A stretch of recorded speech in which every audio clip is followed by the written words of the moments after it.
Bienvenidos al programa Encuentro con la Historia, la Antropología y la Arqueología de la Escuela de Historia. En el mes de octubre conmemoramos en Guatemala uno de los acontecimientos más importantes del siglo XX, que representó un cambio en el sistema económico, social, político y cultural.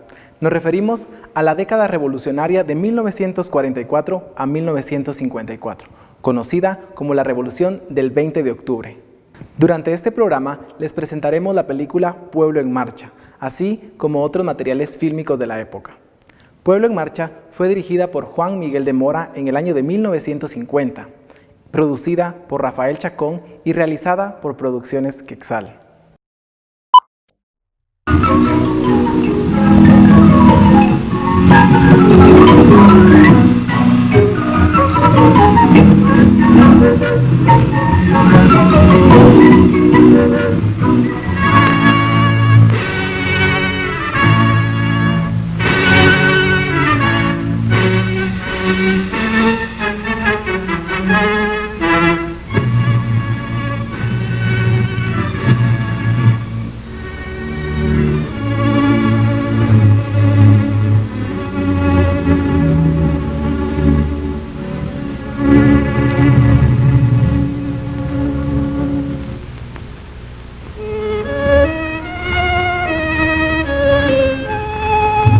Esta es Guatemala, desde el Suchiate, en la frontera con México, hasta Barrios, principal puerto de exportación. Desde el Petén selvático al alegre y veraniego San José.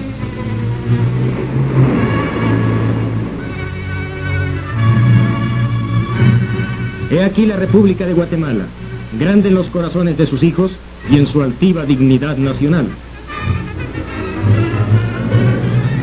Con sus creencias religiosas, que gozan de la protección de la ley, con sus diversos sentimientos políticos, con la firme voluntad de regir sus destinos, con sus hombres, sus mujeres y sus niños, es una patria, la nuestra. Para nosotros, la mejor de las patrias. En ella vivimos todos, el trabajador, el oficinista, el rico, pero todos, desde este pequeño ilustrador hasta el vendedor de cornucopias, pasando por el humilde barrendero de la municipalidad o el niño ignorado de la calle, formamos la familia guatemalteca. En el agitado mundo de este siglo, avanza segura por el camino del bienestar y el progreso.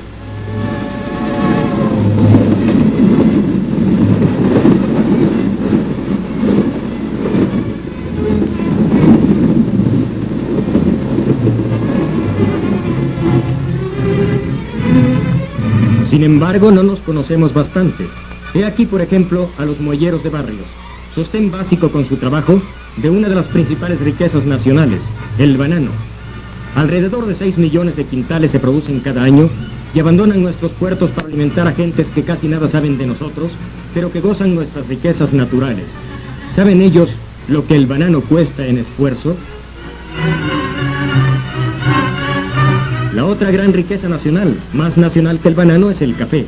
Ese café que tranquilamente tomamos en cualquier parte, pero sobre cuyo significado en la vida del país son los trabajadores los que más saben. Se producen al año más de 1.230.000 quintales, que hacen ingresar al país más de 37 millones de dólares.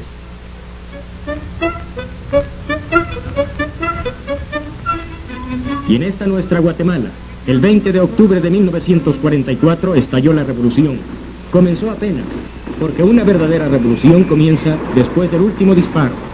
Si no va seguida de conquistas sociales auténticas, de mejores condiciones de vida para el pueblo, una revolución no merece ese nombre, sino que será únicamente un golpe de Estado solo bueno para servir intereses egoístas y personales. La nuestra sí fue una revolución. Gracias a ella, estos ciudadanos votan por quien prefieran, sin cortapisas de ninguna especie. Ahora nadie obliga a los empleados a firmar documentos pidiendo la reelección. ¿Por qué? Sencillamente, porque el presidente Arévalo, al que los trabajadores quieren y los enemigos del progreso atacan, ha sido el primer presidente de la revolución.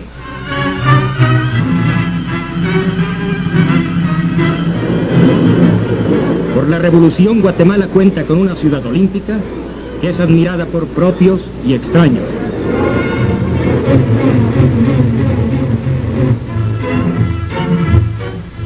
Por la revolución, Guatemala y sus trabajadores tienen un instituto de seguridad social que les protege.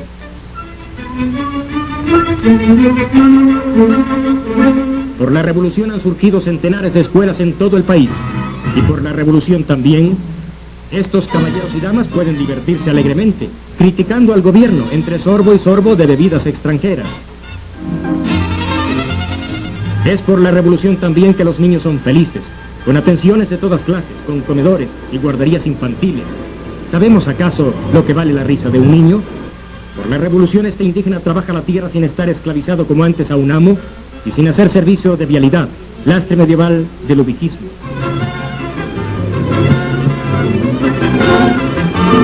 Por la revolución también estos obreros tienen un código del trabajo que protege sus intereses y los de sus familias. Por ella el pueblo ha vislumbrado una vida feliz y más justa. Los trabajadores saben bien lo que eso vale, aunque algunos lacayos de las dictaduras sirven esta película, los mismos que antes ni suspiraban por miedo a la tiranía. Ahora en 1950 llega el momento de defender la revolución con el voto del pueblo. ¿Querrían los obreros y los campesinos ser esclavizados de nuevo? ¿Permitiría este guatemalteco que la dignidad nacional fuese pisoteada por intereses extranjeros? Indudablemente que no.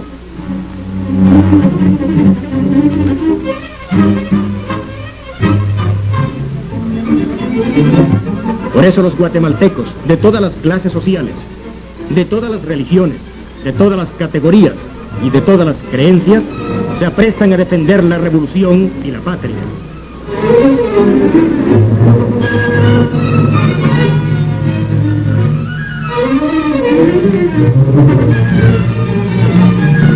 Ya se hicieron las reuniones, las asambleas, las convenciones. Ya los trabajadores opinaron, discutieron. Se trataba nada menos que de designar al candidato de la revolución para la presidencia de la República, de escoger al hombre que garantice una patria digna y soberana y la defensa e incremento de las conquistas sociales.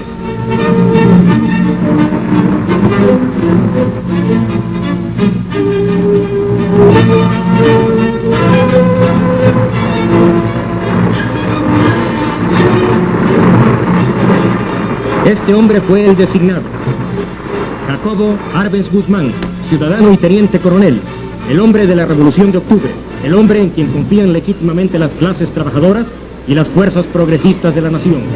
Porque es preciso que todo guatemalteco se grabe en la mente y en el corazón que mientras este indígena siga siendo un paria segregado de la civilización y trabajando tierra ajena, la revolución no estará consumada. Por ello, muchos trabajan, se reúnen, se mueven, luchan por Guatemala.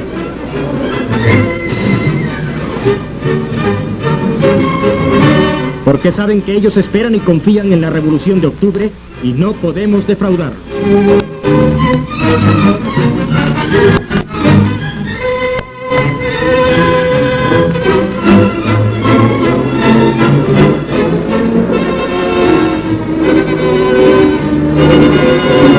Las conquistas sociales, la soberanía de la nación, las mejores condiciones de vida para el pueblo no caen graciosamente de las nubes ni las otorgan gentilmente los grandes intereses extranjeros, enemigos del progreso de Latinoamérica. Las conquistas sociales hay que ganarlas, hay que luchar por ellas. Por eso el pueblo de Guatemala está en pie en torno a Arbenz, porque Arbenz garantiza la continuidad de la revolución, una vida más digna y más humana, una soberanía nacional sin mácula. El pueblo lo aclama, los trabajadores lo apoyan.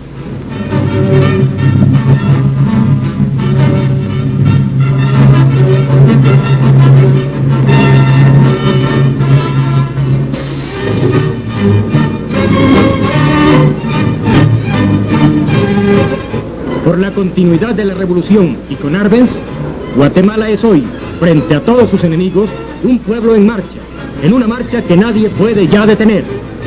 ¡Adelante!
Diversos partidos que apoyan la candidatura del señor coronel Jacobo Arbenz a la presidencia de la República organizan una gran concentración de campesinos partidarios del progresista programa de gobierno del candidato de Unidad Nacional. Chiquimula se viste de fiesta, más de 15.000 campesinos esperan la llegada de su candidato. Puede afirmarse que la voluntad de la ciudad de Chiquimula se manifiesta unánime en favor del coronel Arbenz, quien recibe el efusivo saludo de sus partidarios y corresponde a él con su proverbial dinamismo. El recorrido por las calles de la ciudad es apoteósico. Todos los campesinos desearían romper la valla que ha formado su entusiasmo y saludar personalmente al hombre que mejor garantiza la continuidad del progresista régimen de la revolución. Acompañado de los dirigentes de los partidos políticos, el coronel Arbenz manifiesta que luchará por la independencia económica de Guatemala y la elevación del estándar de vida de los campesinos de la región, meta inalterable de la Revolución de Octubre. Escuintla se prepara a dar cordial bienvenida al candidato nacional. Miles de partidarios portando carteles se dan cita en otra más de las impresionantes concentraciones de simpatizadores del coronel Arbenz, que aprovechan la ocasión para hacer fe pública de su espíritu revolucionario y progresista. Jacobo Arbenz, abanderado de las fuerzas democráticas de Guatemala, exalta en su discurso la condición de los hombres que están con el movimiento de octubre, que salen a la carretera todavía llena de polvo, con unas tortillas en la bolsa, pero seguros de que están defendiendo los principios revolucionarios en contra de aquellos que saben que su único camino es el tortuoso y antiguatemalteco camino de la conspiración.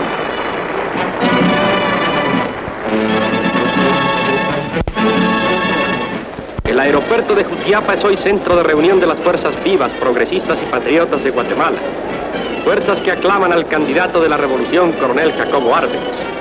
En este lugar, el coronel Arbenz pronuncia un discurso que marca nuevos rumbos a la vida de la región. Condena los desalojos y despojos de que han sido víctimas los arrendatarios de la tierra. Se promulga por una ley que haga efectivas las garantías a los arrendatarios y que cuente además con el deseo y la fuerza coercitiva necesarios para que esa ley se cumpla sin titubeos. Un país sin caminos, dice el coronel, es un país anémico. Pero nosotros no queremos construir esos caminos con la sangre y el sudor y los huesos de nuestro pueblo, obligándolo a trabajar bajo látigo y en forma gratuita como en la época de la dictadura. Para nosotros, continúa, el pueblo es lo primero, antes que todo está su dignidad humana. El candidato del pueblo llega a la ciudad de Huehuetenango.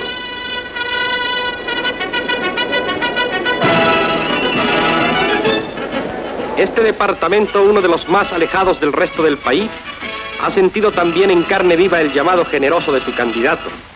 Por eso le tributa una recepción que no tiene precedentes en la historia de las luchas democráticas de Guatemala. Porque Arbenz lleva consigo los más firmes, sólidos y ejemplares principios de la democracia, la gente humilde de la región le comprende, porque le hablan en un idioma de realidades que resulta universal. El instinto de un pueblo nunca falla, y el instinto del pueblo de Huehuetenango se resume en una palabra: Arbenz.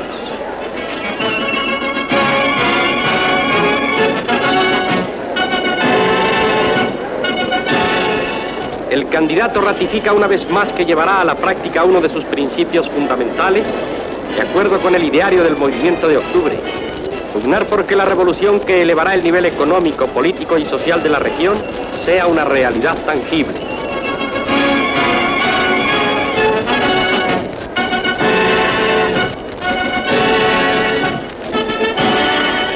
Y así desde lejanos puntos del departamento llegan nutridos contingentes de indígenas con un solo deseo: conocer al hombre que mejor encarna el espíritu de la nueva Guatemala, conocer a su candidato en el cual confían y por el cual luchan.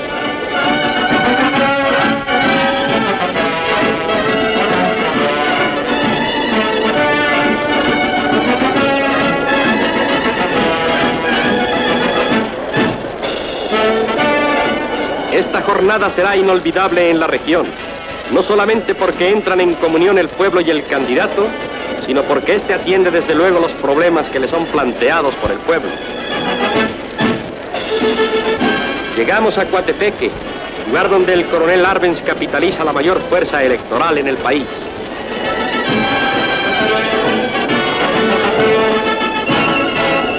Las dos concentraciones que tienen lugar en la localidad demuestran que nunca candidato alguno ha poseído tal fuerza en el ánimo de la masa popular que habrá de exaltarlo hasta la primera magistratura.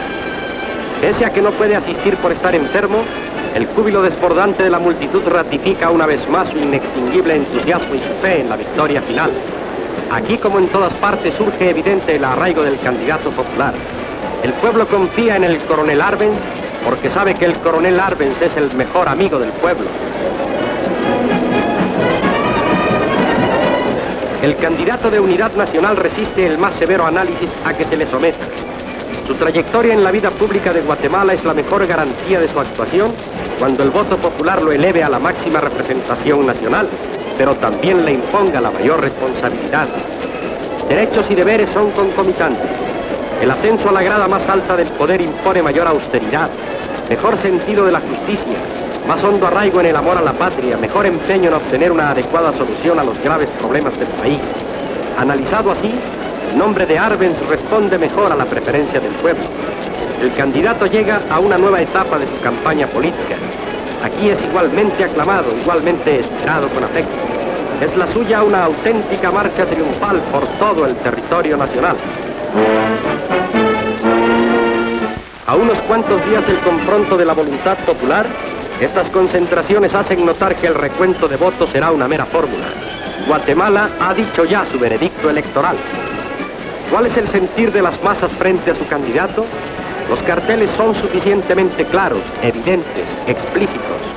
La ceguera sería la única explicación para ignorar cuál es la voluntad popular.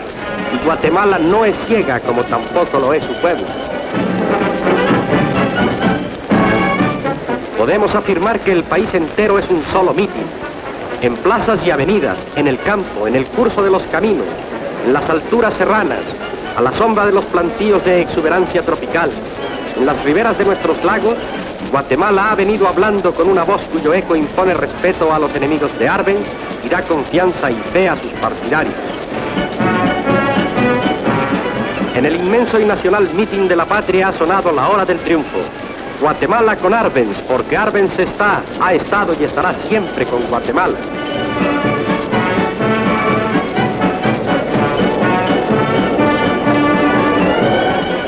Cerramos esta información convencidos de que la unidad nacional guatemalteca ha encontrado la piedra de toque de su inconmovible resiedumbre, la personalidad arrolladora, popular e indiscutible del candidato del pueblo, del coronel Jacobo Arbenz.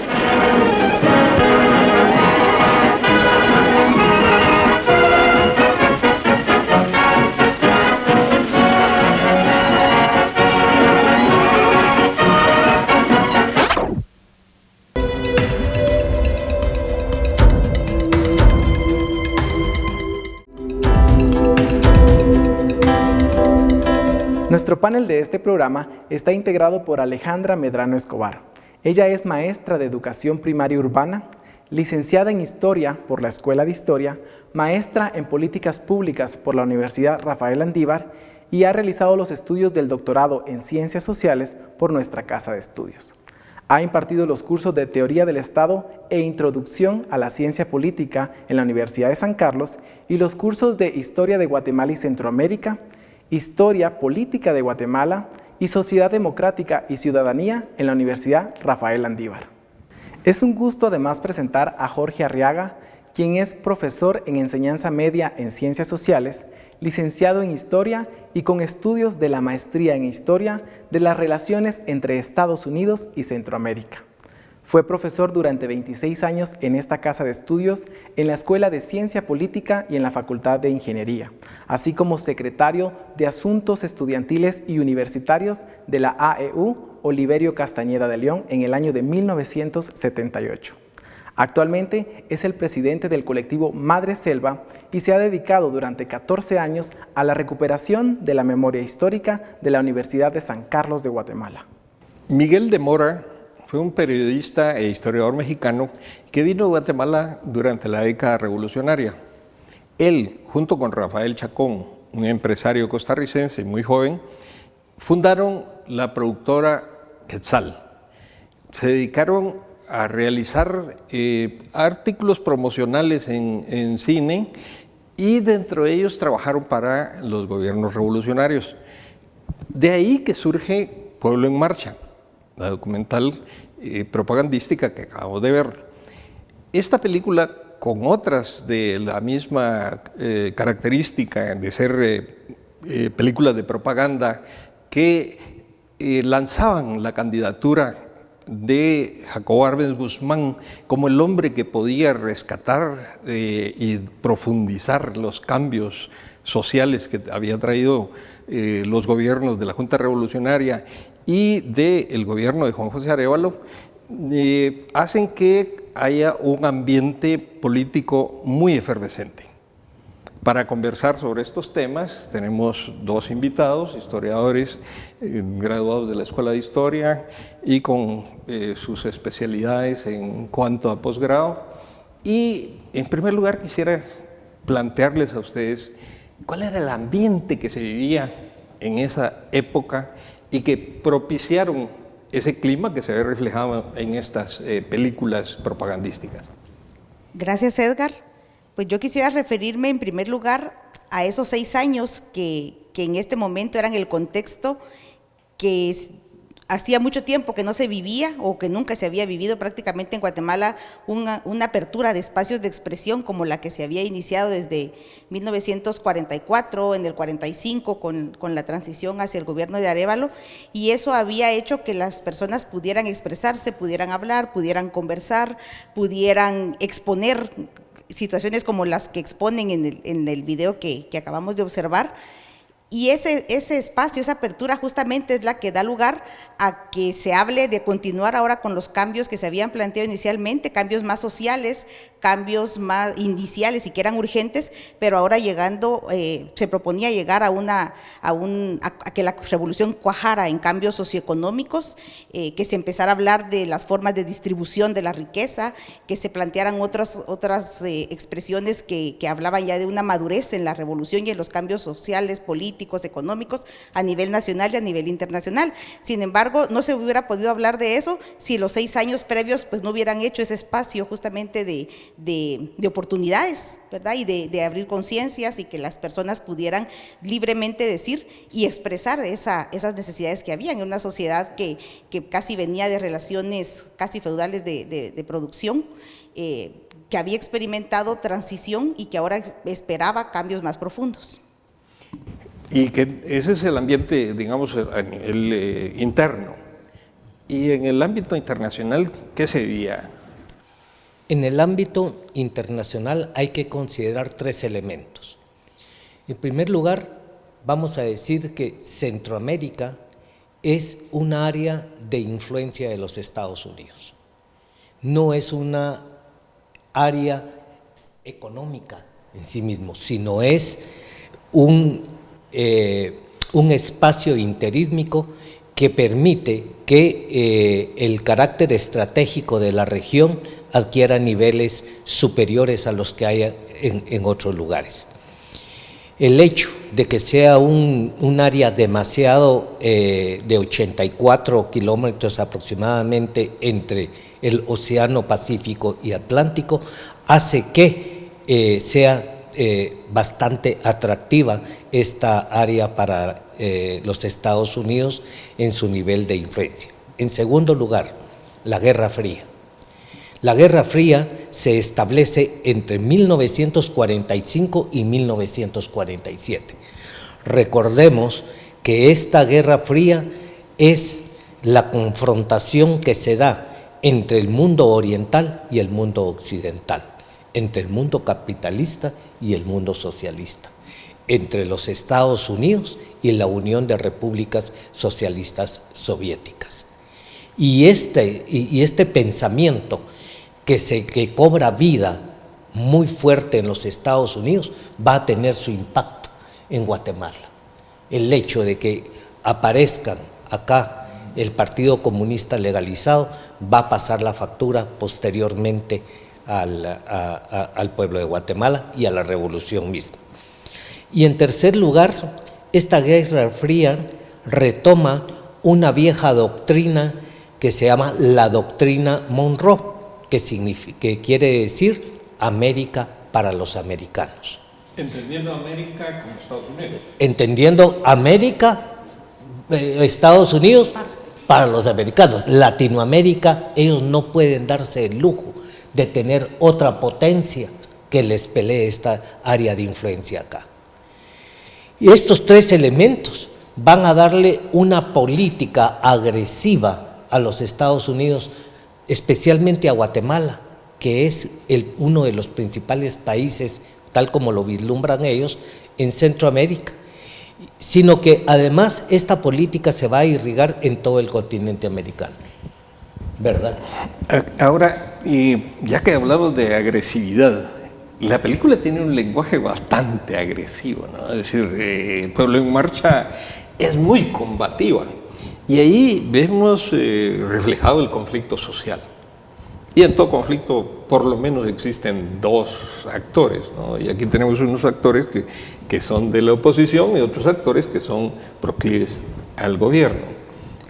Comencemos con estos factores de la oposición. ¿Qué podemos hablar de ellos? Yo pienso que, como dijo Jorge hace un momento, esta consolidación de Estados Unidos ya como potencia frente a la Unión Soviética no era el mismo escenario de 1944, que era el fin de la Segunda Guerra Mundial y que pues el discurso era otro, y que en este momento Estados Unidos, cuando ya observa la consolidación de la revolución a su vez dentro de Guatemala, esos primeros 6 años, la serie de reformas económicas, políticas y sociales hace empezar a ver ya con temerosos el discurso, ¿verdad? Y las acciones y los cambios, pero también esa consolidación de Estados Unidos hace que algunas familias antiguas y algunos personajes de la época de Ubico se empiecen a reagrupar alrededor de la oposición, ¿verdad? Y entonces ya el temor es menos, la apertura ha sido para todos. Entonces, al igual que el lenguaje agresivo que usted mencionaba en el video, se mencionan incluso algunas categorías nuevas, ¿verdad?, para analizar situaciones. Cuando se habla de la historia de Guatemala, se habla de temas que nunca antes se habían hablado. En el video, de hecho, se mencionan esas situaciones de servidumbre, ¿verdad?, y de la situación de los mozos en el campo, de los mozos colonos en el campo. También está abierta esa apertura para que las personas que habían estado con Ubico o que son pues aliados de ese capitalismo estadounidense se empiecen a reagrupar y empiecen también a hacer influencia en la oposición contra Arbenz. Desde el momento mismo, pienso, de la que se está llevando a cabo toda la propaganda antes de que él llegue a ser presidente, pues ya se están reagrupando otras ideas, otros poderes. Estados Unidos empieza a tener más campo de influencia, ya no tiene, como decía hace un momento, ya no es el escenario de 1944, sino que ese escenario de 1951 va a reforzar su posición frente a la Unión Soviética, no perder ni territorio, pero tampoco perder conciencias, ni dejar espacio para nuevas ideologías, menos en Guatemala, que es un lugar tan cercano a Estados Unidos, ¿verdad? Porque decía Jorge, América para los americanos, pero Centroamérica pues es mucho más cercano, y entonces no querían perder esa influencia. Eso hace que se empiece a formar una oposición sólida, dura, y que va a utilizar incluso algunos elementos que sean parte de esos espacios que se han abierto dentro de la revolución. Hay también un ataque directo, no solo a los empresarios, a las élites, a los que toman café en los restaurantes, mientras que el pueblo trabajador está sacrificándose por producir riqueza, pero también hay un ataque hacia la intervención de los Estados Unidos, ¿no? Sí, hay un ataque hacia la intervención de los Estados Unidos, pero situemos dos elementos importantes. En primer lugar, Arbenz no era el orador que era Arévalo. La agresividad que tiene el discurso de Jacobo Arbenz está ligado a las propuestas mismas que ataca de una manera firme a esta élite urbana oligárquica. Por ejemplo, el problema de la tierra. El problema de la tierra era tocar precisamente aquellas tierras ociosas acaparadas para mantener en el colonato a una buena cantidad de trabajadores rurales. Segundo lugar, otro aspecto que toca Arbenz en sus discursos y que es bastante duro para las élites guatemaltecas: un salario justo. Es que recordemos los salarios en Guatemala.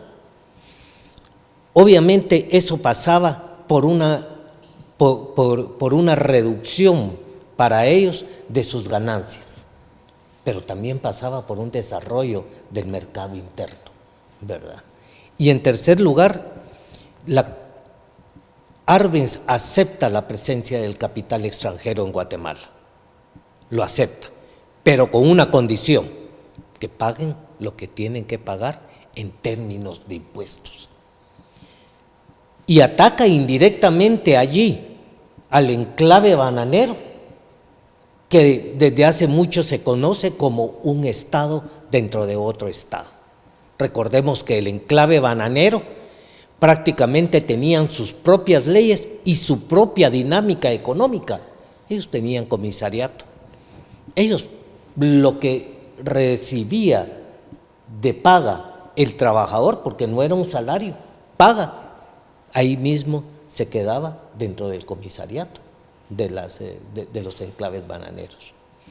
Entonces, son dos discursos diferentes, el de Arbenz y el de Arévalo, en cuanto a su emotividad, en cuanto a su explosividad. Lo importante, y creo que lo más peligroso, como ven las élites en la campaña electoral de Arbenz, es que su discurso está siendo traducido.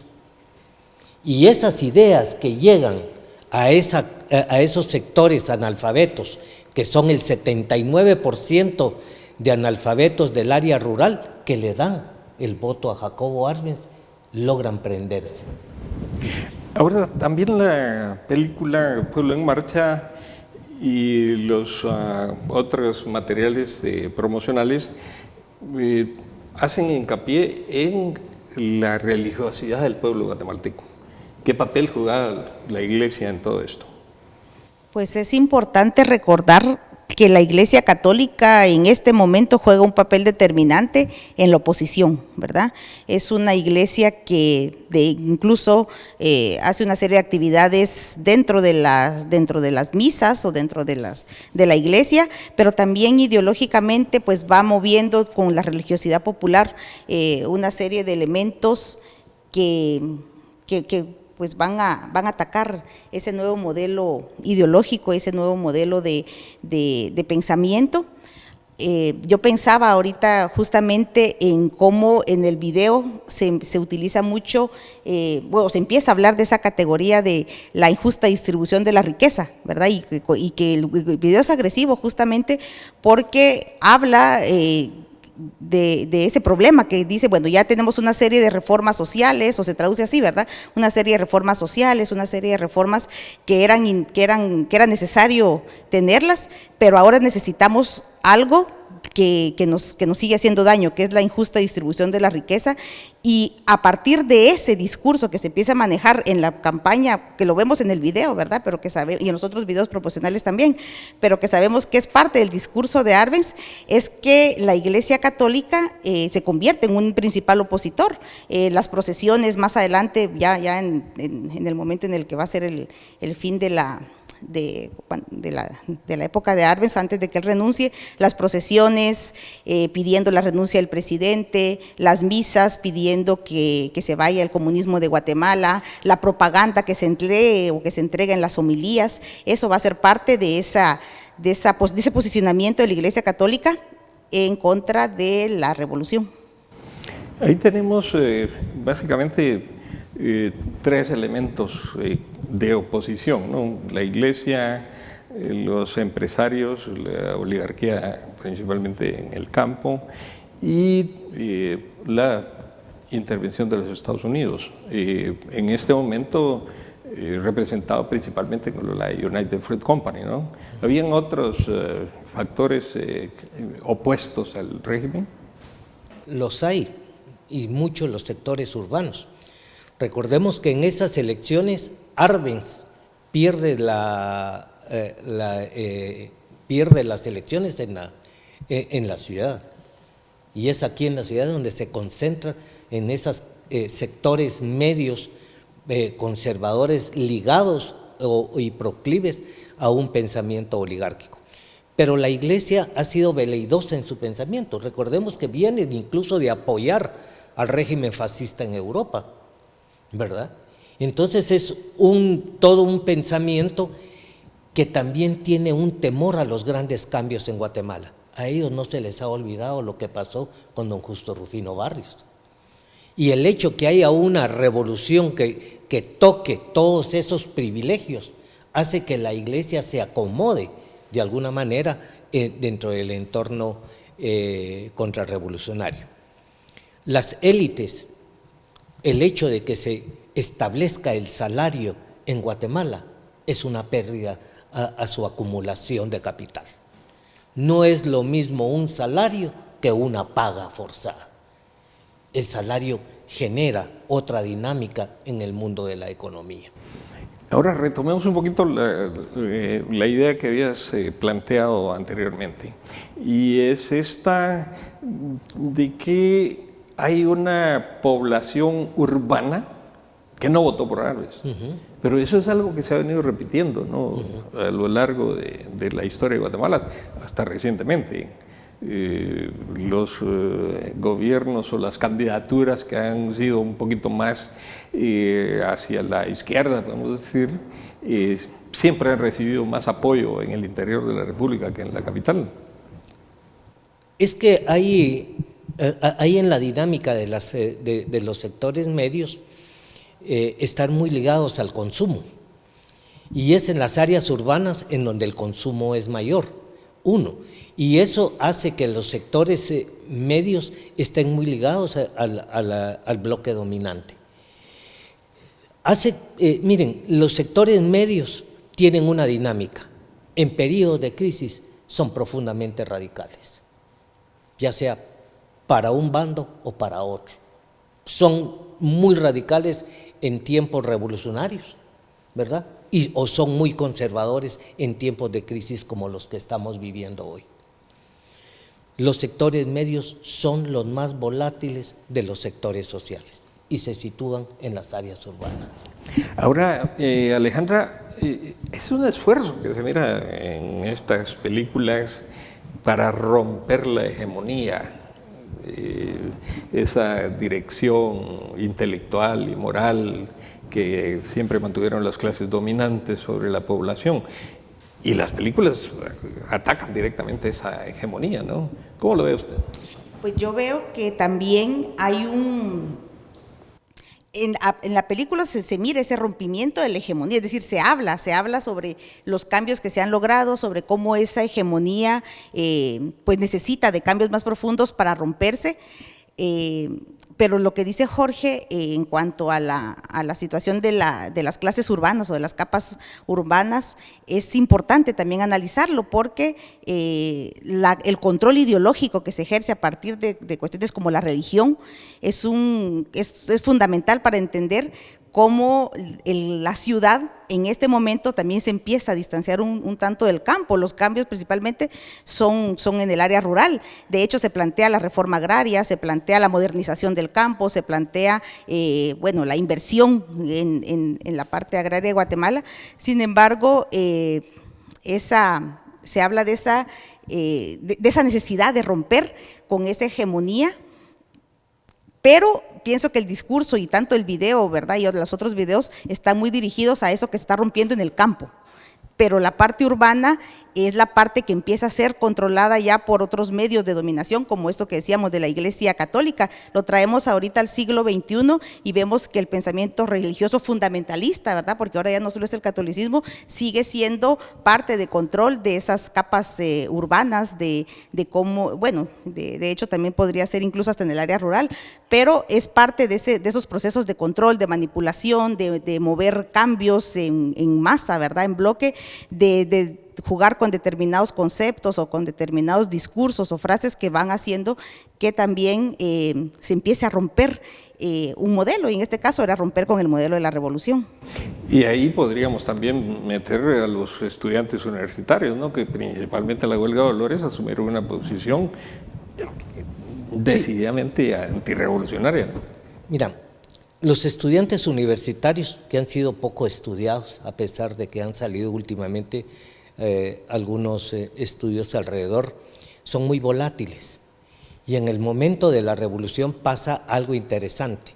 La mayoría de los sectores académicos pasan a formar parte del gobierno, del Estado, y dejan fragilizada la Universidad de San Carlos. Y es donde es copada posteriormente por los sectores conservadores. Por eso encontramos a la Universidad de San Carlos durante este periodo de contrarrevolución jugando un papel no necesariamente democrático. Alguien me decía una cuestión que es importante: quienes desnudaron a Arbenz en la Aurora fueron estudiantes universitarios, no fueron campesinos contrarrevolucionarios, estudiantes universitarios que estaban ligadas a la oposición y a la contrarrevolución. Estamos conversando sobre las películas de propaganda de la campaña presidencial de Jacobo Arbenz Guzmán. Cuando regresemos vamos a tocar otros aspectos sobre esto. En primer lugar, los apoyos que sí tenía el gobierno revolucionario. Ya volvemos.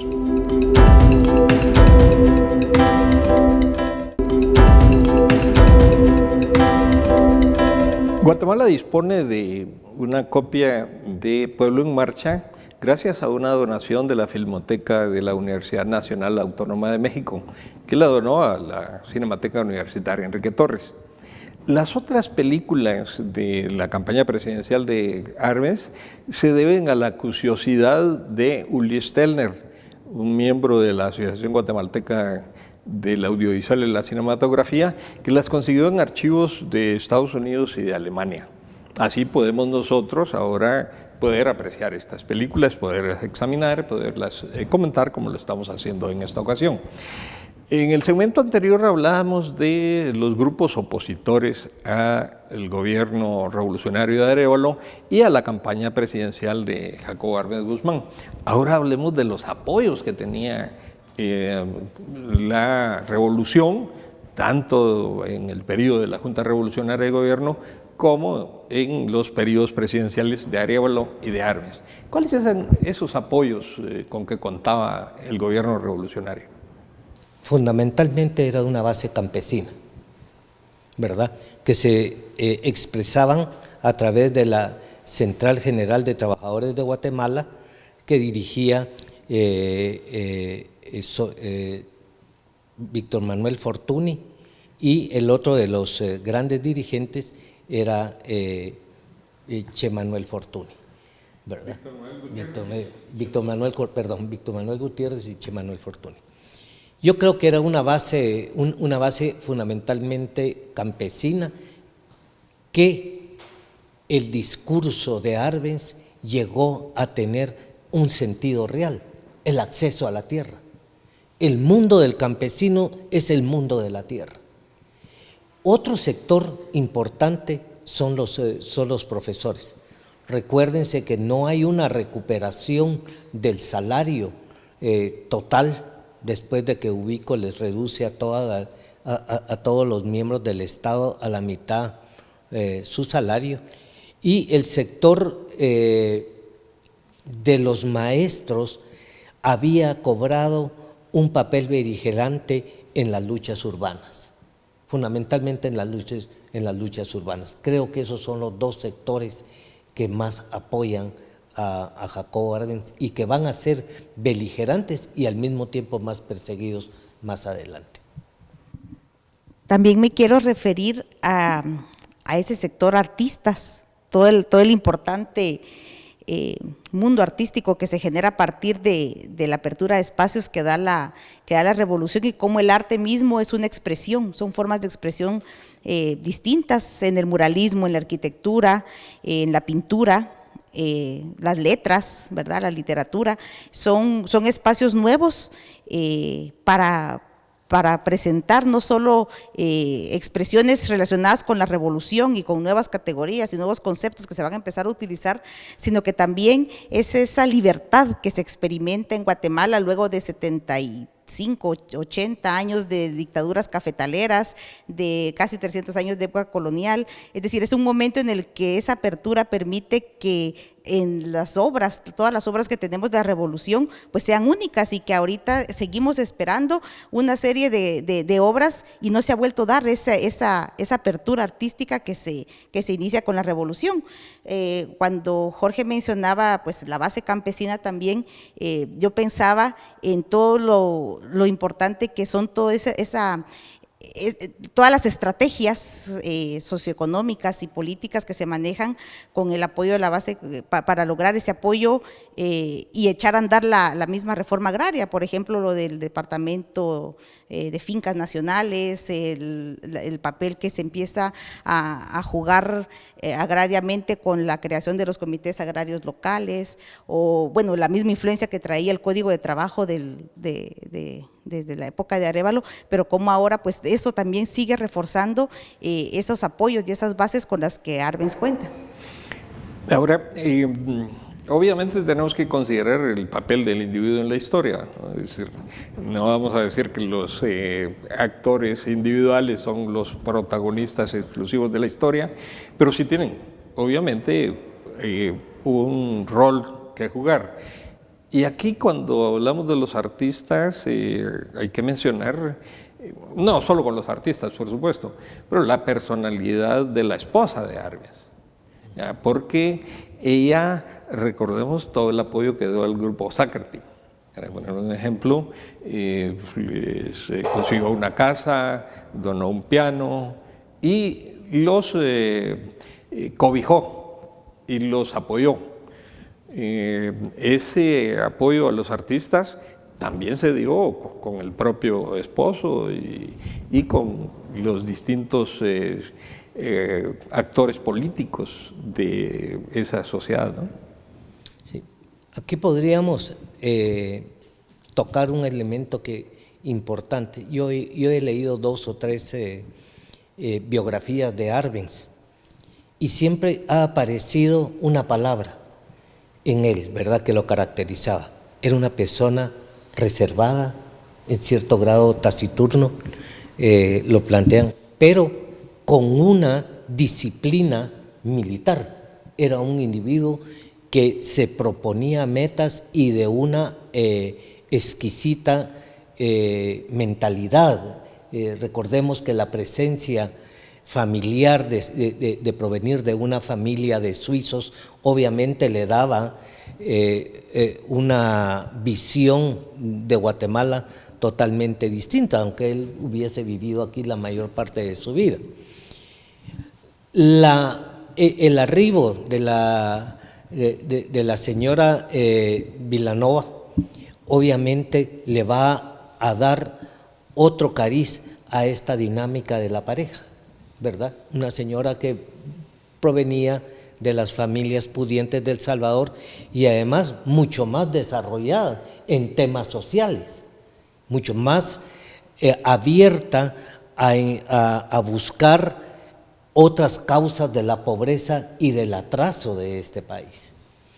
Creo que en el caso de Arbenz, él fue mucho enriquecido por parte de su esposa. Uno mira en muchos de los videos, en 2 o 3 videos que he visto de él, tengo que decirles que uno encuentra no esa oratoria incendiaria que tenía Arévalo, pero en ella, las 2 o 3 veces que oí, tenía una oratoria totalmente distinta. Esto, en términos de campañas electorales, es importante, es vital. ¿Quién convence? La manera en que se convence. Ahora, reitero, la parte importante de Arbenz está en su programa de trabajo y en los proyectos que proponía. Ese elemento de combatir a la United Fruit Company o la International Railroad of Central America, la IRCA, con la carretera del Atlántico, la empresa eléctrica con Jurumarinalá, etcétera, eran altamente explosivas en un país dedicado a los privilegios oligárquicos. Eso era, llevar a cabo eso y tomar eso, obviamente no lo hace cualquiera. Yo creo que les decía a ustedes, hoy mismo el programa de Arbenz, si se propusiera, es altamente explosivo. Hoy mismo, en pleno siglo XXI. Creo que también es importante, sería importante hacer un estudio sobre ese momento de la llegada, ¿verdad?, de la señora Vilanova a la vida de Arbenz, a la presidencia, cuando él es presidente. En lo posterior, yo estaba leyendo hace unos días que cuando ya pues son expulsados de Guatemala, la revisión de la señora Arbenz duró 45 minutos, ¿verdad? Era ejemplo de ese machismo y de esa humillación hacia la mujer que constantemente existe en Guatemala, y el hecho de que ella fuera parte importante, o el apoyo de Arbenz, incluso parte metodológica importante en esos discursos o en esas propuestas de Arbenz, sí hace que otra gente se dé cuenta de lo fuerte que era tener a María Vilanova de esposa, ¿verdad? Entonces eso se refleja incluso en la forma en que es despreciada, en que a veces es ignorada, en que, bueno, se resalta a veces la figura de Arbenz, pero se calla mucho, ¿verdad?, en la literatura sobre la presencia de la esposa de Arbenz.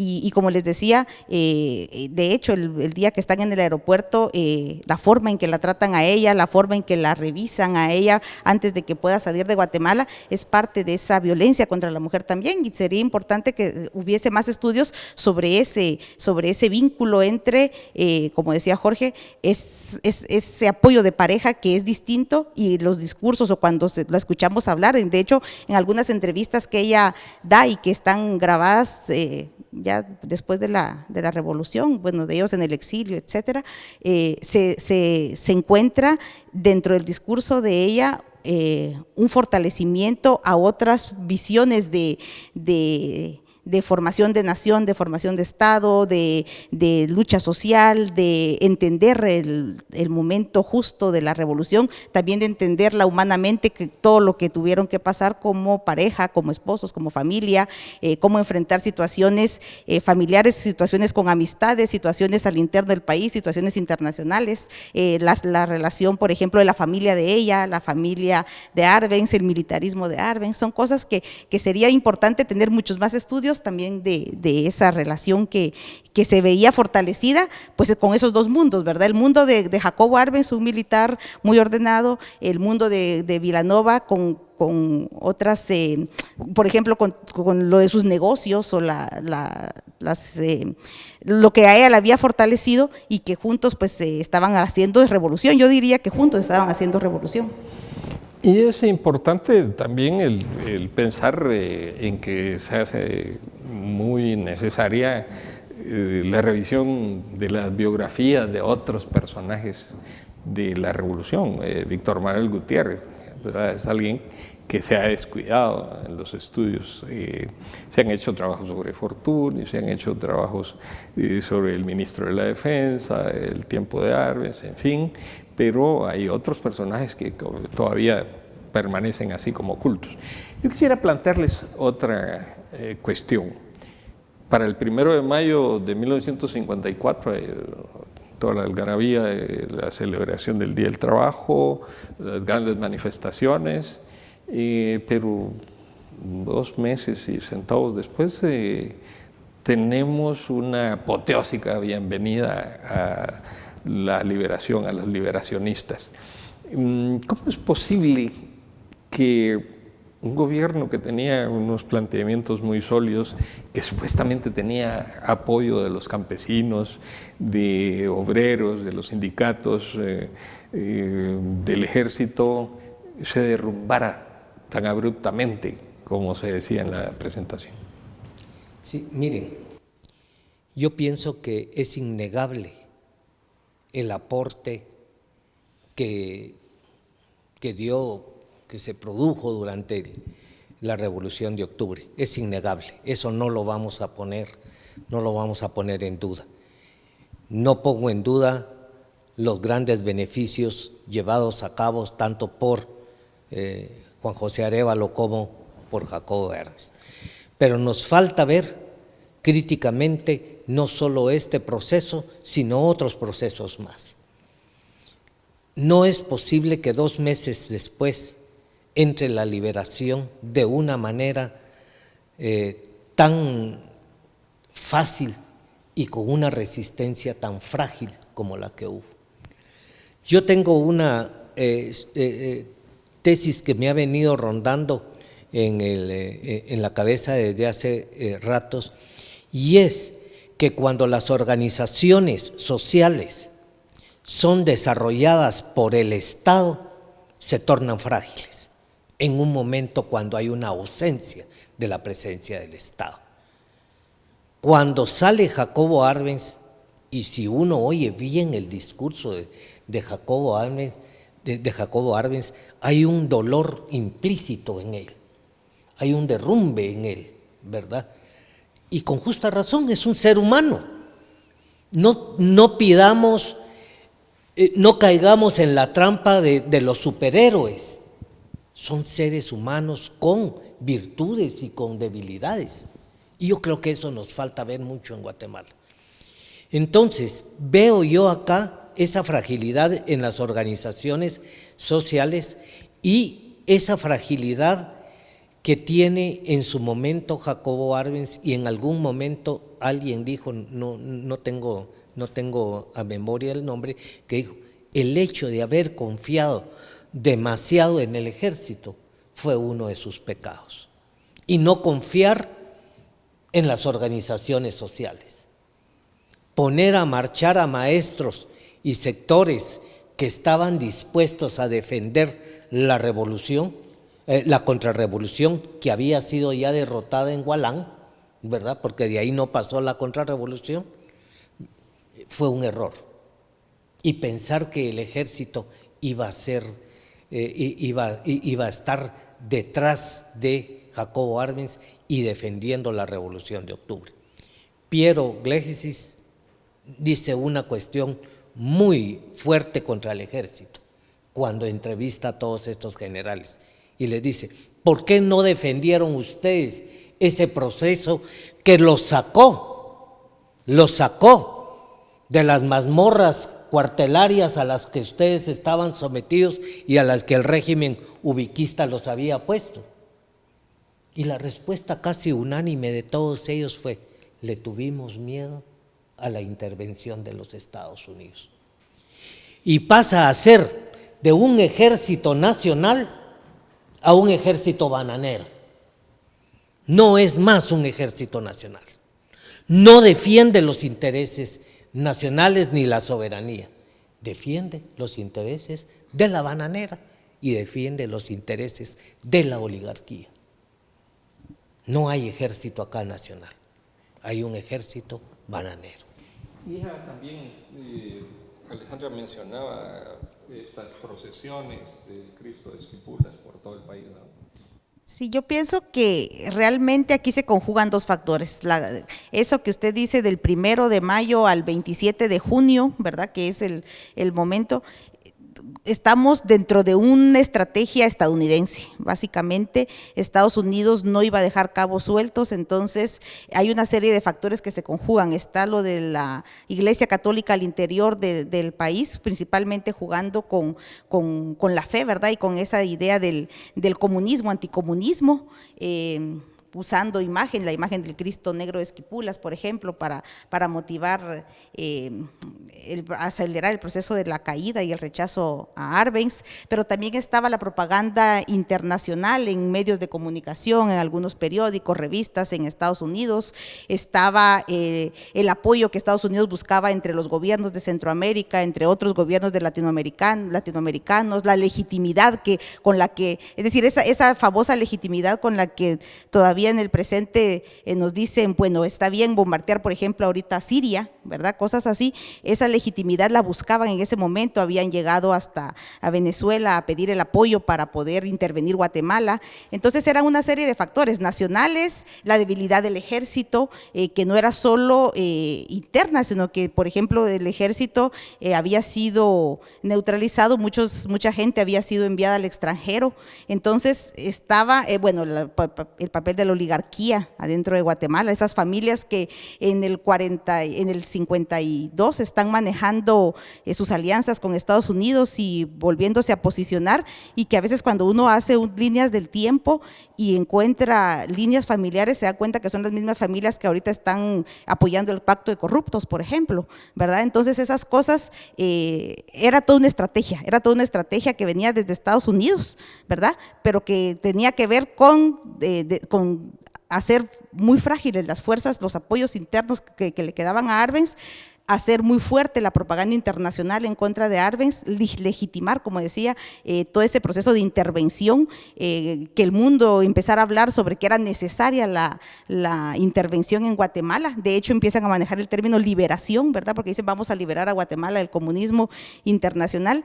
Y yo pienso que tiene mucho que ver que es una estrategia norteamericana con 8 puntos así directos que son la Iglesia Católica, todas las cosas que hemos mencionado, pero trabajar directamente en eso para que no haya salida, ¿verdad? El gobierno cae porque cae. Ahí luego viene la época oscura de la contrarrevolución, y algo que tampoco se le da mucha atención es a la represión tan violenta que hubo luego de caído el régimen revolucionario. De hecho, muchísimas de las fotografías que se presentaron después como evidencias de la crueldad de los gobiernos de la revolución eran fotografías de desechos de una carnicería. Eran reses, pero que las presentaban como que eran restos humanos. O sea, toda esa campaña mediática, pero también los fusilamientos, los encarcelamientos, el exilio, ¿no? O sea, hay todo un proceso de represión luego de la caída de los gobiernos revolucionarios. Tocaste un tema que, hay muchos temas que quedan fuera, ¿verdad? Ahorita, pero tocaste un tema muy importante que por primera vez lo revela Susan Jonas en su libro Guatemala, Plan Piloto del Continente, y es la guerra psicológica. Guatemala es de los primeros países en el mundo donde se utiliza la guerra psicológica como una forma de intervención. Aquí se utilizan esas fotos, si uno mira la historia de la liberación de Guillermo Puigdemont, va a encontrar unas fotos que uno dice, saber de dónde son, pueden que sean de Guam, pueden que sean de Vietnam, pueden que sean de Corea, etcétera, pero no son de Guatemala. Y entonces a esto se mezcla el temor ¿verdad?, hacia el ateísmo. Hemos hablado de la iglesia acá y lo fuerte que es el cristianismo conservador en Guatemala. Surge el anticomunismo como una justificación a todos estos actos atroces que se producen en Guatemala, hasta la fecha, ¿verdad? Si uno, en la época en que se encontraban a las personas mutiladas, torturadas, decían, en algo estaba metido, algo, este era un poco rojo, ¿verdad? O este era anticomunista, o este era comunista, por eso es que paran así, ¿verdad? La guerra psicológica es algo de lo cual nosotros, los cientistas sociales y los psicólogos, tienen una gran deuda en el caso guatemalteco. Bueno, como lo han mencionado nuestros invitados, hay muchos temas que apenas están aflorando. Hemos dedicado ya un programa anterior a la Revolución de Octubre y ahora hemos profundizado un poco más sobre los procesos revolucionarios y contrarrevolucionarios. Esperamos seguir ahondando en esta temática de historia de Guatemala, así como los temas también de la antropología y la arqueología de nuestro país. Esperamos contar con ustedes en nuestros próximos programas. Hasta pronto. Este año se conmemora el 75 aniversario de la Revolución de Octubre en Guatemala, momento sin precedentes en Centroamérica y que, a partir de la historia del país, se ha registrado como el inicio de una era democrática, de vanguardia y de justicias sociales, logros que fueron abruptamente interrumpidos 10 años después. Esperamos que estas películas y la intervención de nuestros panelistas hayan logrado transmitir la importancia de la única primavera democrática en el país. Gracias por acompañarnos y los esperamos en el próximo encuentro con la historia, la antropología y la arqueología.